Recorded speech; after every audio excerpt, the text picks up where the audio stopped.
Sharma is the fiery heroine that we didn't know we needed in the journey of taming Lord Anthony Bridgerton, who is a textbook example of a rake.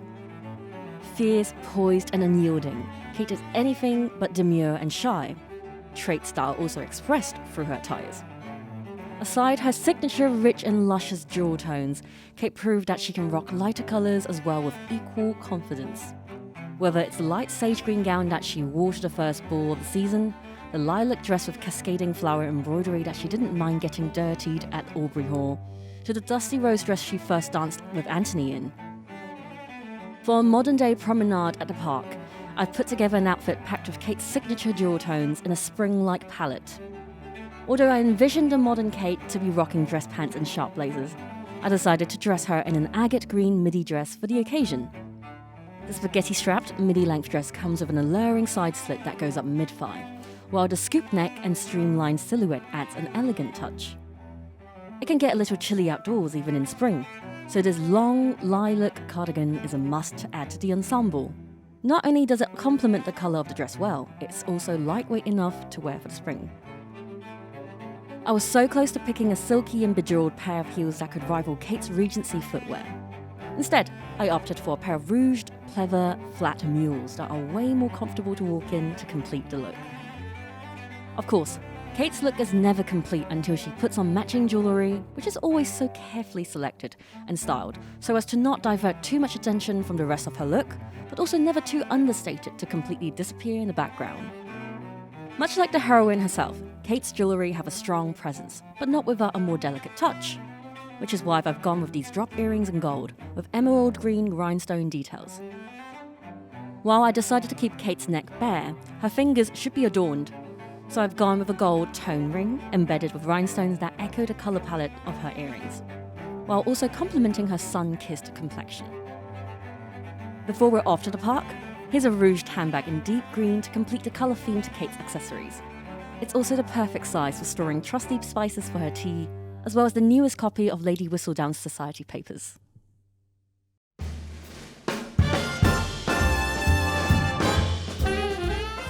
Aspiring socialite, businesswoman, lost little girl, scam artist extraordinaire, a really fun friend, a really bad friend.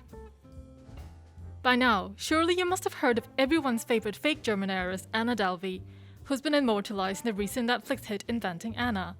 Every con artist needs a strategic wardrobe, and Anna's approach is simple, dress like how old money would dress, meaning super expensive, somewhat stylish, occasionally avant-garde, sometimes tacky, but never personal.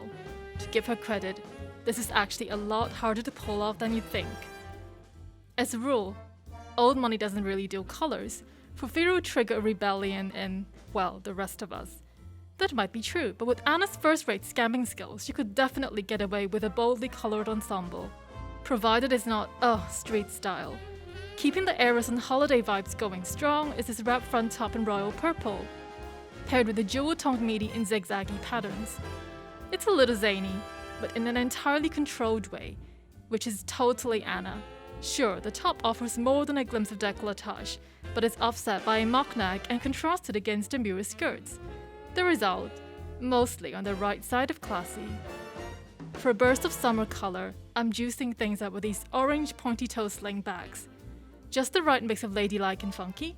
They're also not exactly practical, unless your idea of transportation is a private jet, rather than the metro.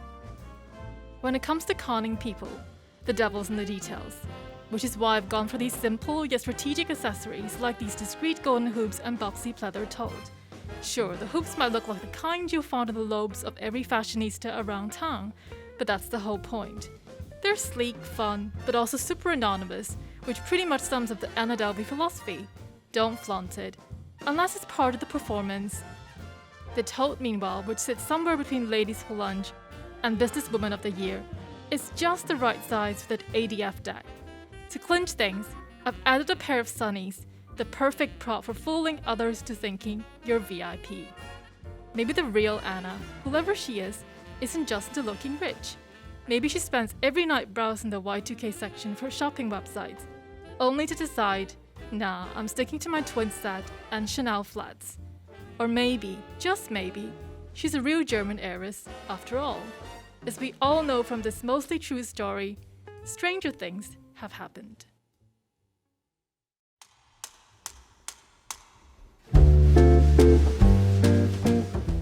In comparison to season 1 of Emily in Paris, we see a slight shift in Camille's wardrobe choices. Partially, it's probably to do with the fact that the actress herself, Camille Reza, actually contributed to the character's wardrobe design this time round. Narratively, the outfits reflect Camille's emotional shift following the events of the previous season. Season 2's Camille is angry, upset, but still fiercely confident and chic. Sartorially, Camille emanates cool girl energy through and through, with her refreshingly daring but pared back ensembles. Let's start with these high-waist baggy jeans. They're pretty relaxed and chill, but in a grungier black wash and an asymmetric band for an edgier twist.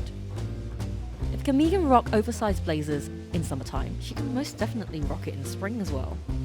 The round neck white jacket may seem like the kind that is usually sported by corporate lady bosses, but in an atypically cropped design, it's instantly flirty and chic. It's also super on brand for Camille to roll up to business meetings and casual dinner wearing a jacket as a top or a dress. So let's skip out what goes on underneath the jacket. Camille may rarely sport jewellery even for the most dressy occasions, but I just think she'll look even cooler in this look with a touch of silverware. Camille's vibe screams unconventional jewellery to me, so here are these abstract silvertone earrings to serve as an ode to her artsy side. When it comes to handbags, Camille proved to us that she has the best taste. It also generally fits in seamlessly with the rest of her outfits. There's something quite refreshing, adorable, but super cool about adding a mini bowler bag to this ensemble. So here goes. From chunky Mary Janes, cowboy boots, to two-tone loafers that can instantly glam up a casual look or dress down a statement dress. I love how Camille seems so effortless, yet achingly cool when it comes to choosing shoes for her outfits. Which is why I think this pair of backless, square-toe mules will fit in nicely with the collection.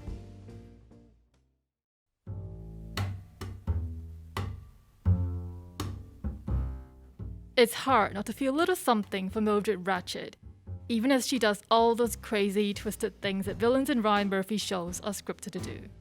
Part of it surely has something to do with an amazing late 40s wardrobe, chock full of glamorous cords, leather gloves, and twist-lock handbags and exquisite croc grain.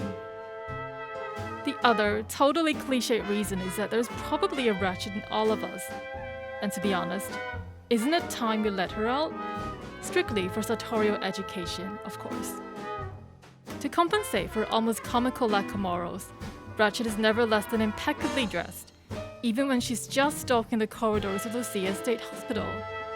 In homage to that monochrome suit she was wearing when we were first introduced to her, I've gone for the squeaky clean yet sinister ensemble in yellow and white, because there's nothing like a summery palette to camouflage thoughts of murder.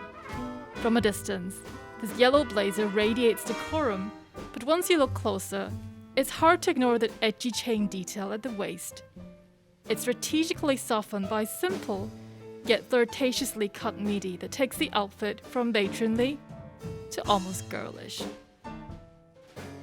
Shoes can make or break an outfit, which is why I've gone for these prim white Oxfords in a not her villain's signature nurse's shoes. I chose them partly because they fit in with the pristine, old world vibes of the outfit, but mostly because they're comfy enough to run about in, which is pretty much a must if you're a head nurse at one of the most dysfunctional psychiatric hospitals in TV history. What I love about Mildred, can I call her that, is that she brings the same insane level of professionalism to her wardrobe as she does to her job. Hats are always tilted at a 45-degree angle, lipstick is never hurriedly slashed on, and there's never a hair out of place on a 40s style updo. To replicate her so perfect, it's almost campy sense of style, I've limited myself to just a few accessories. This ivory satin scarf is great for injecting a little Hollywood glamour into the ensemble, while faux pearl studs keep things deceptively innocent, which leaves the stage with this retro-looking, faux patent leather handbag in chocolate brown, which does two things. 1. Deepen the palette, and 2. Puncture those Angel of Mercy vibes. Cap things off with a matte red lip, and remember to layer it on so intensely the results are pretty from a distance, but kinda gory up close. And that's Ratched, in a nutshell.